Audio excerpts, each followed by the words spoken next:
It's already been a bit of a joke when assessing the quality of Fed credibility in 2021.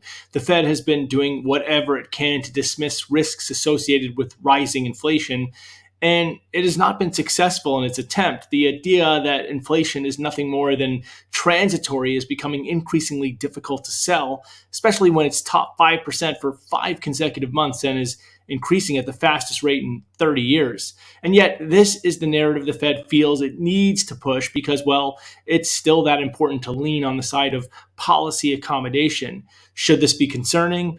Yes, we think it should, because it means that despite the unprecedented record run in US equities, something that would normally have one thinking about good times, the Fed needs to keep policy at emergency levels because, well, just maybe beneath the surface, it's all still a big mess. The trouble is that as inflation continues to climb, the Fed may be forced into needing to start to err on the side of policy normalization because the greater risk could just finally be in not addressing the inflation problem. Of course, this is what's been driving the dollar higher in recent sessions. The market is thinking the Fed may need to tighten things up a little, and that means higher yields in the US. And of course, all of this is not great for elevated equities, with investors sensing the beginning of the end of what has been a magnificent party.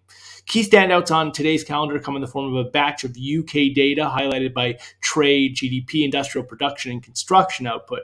We also get the ECB economic bulletin and macroeconomic projections. Trading conditions in the US will be thinner on account of the Veterans Day holiday. That's all for now.